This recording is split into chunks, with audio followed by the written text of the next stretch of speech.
आधुनिक तंत्रज्ञानाचा जमाना आहे आणि आपल्याला काळानुसार स्वतःमध्ये बदल हा घडवून आणावाच लागतो आहे. आज आपण जाणून घेऊया डिजिटल व्यवहाराविषयी.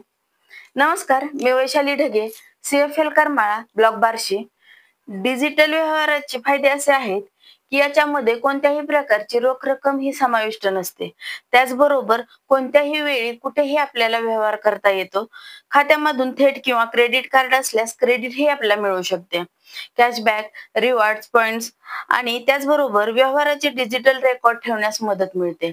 रोख रक्कम हरवण्याची किंवा चोरी होण्याची भीती यामध्ये राहत नाही. डिजिटल व्यवहाराच्या माध्यमातून आपल्याला बँकामध्ये ज्या पूर्वी रांगाच्या रांगा दिसायच्या, आता तसं राहिलेलं नाही. म्हणजे आपण डिजिटल व्यवहाराचा वापर करून यामध्ये आपण फोन पे असेल, गुगल पे असेल, भीम असेल, UPI, IMPS, USSD, AEPS, E-wallets, cards, internet आणि मोबाईल बँकिंगच्या माध्यमातून आपण सुलभरित्या वेगवेगळे व्यवहार करू शकतो. इंटरनेट व मोबाईल बँकिंग हे काय आहे, की इंटरनेटच्या माध्यमातून मोबाईलच्या थ्रू आपण बँकेच्या सुविधा ह्या घरबसल्या घेऊ शकतो.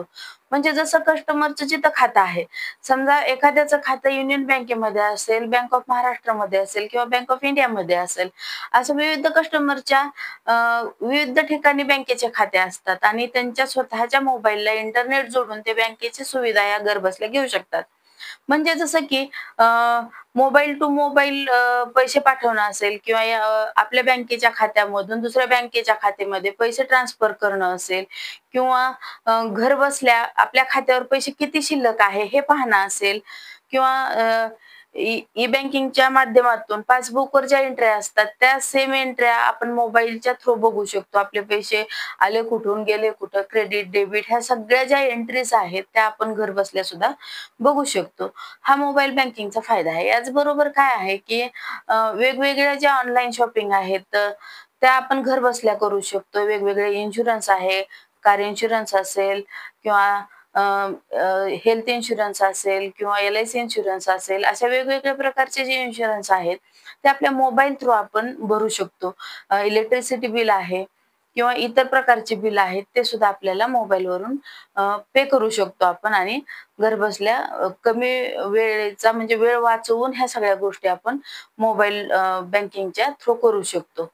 मोबाईल बँकिंग करत असताना सगळ्यात महत्त्वाचं असं आहे, की आपलं मोबाईल नंबर हा खात्याशी लिंक असावा लागतो. युजर नेम आणि पासवर्ड क्रिएट करावा लागतो. त्याच्याशी संलग्न असणारे ॲप्लिकेशन्स डाउनलोड करून घ्यावे लागतात. जसं की फोनपे असेल, गुगल पे असेल किंवा भीम ॲप असेल. ह्या सगळ्यांचे ॲप्लिकेशन हे पहिला डाउनलोड करून घ्यावे लागतात. आणि याच्यामध्ये खबरदारीची गोष्ट अशी असते, की जो आपण युजर नेम आणि पासवर्ड क्रिएट करतो, तो कोणाशी शेअर करायला नको आहे. कारण काय होतं, की बऱ्याच वेळा आपण मैत्री खातर म्हणा किंवा ओळखी खातर म्हणा, बऱ्याच वेळा आपला पासवर्ड त्यांच्याशी शेअर करतो.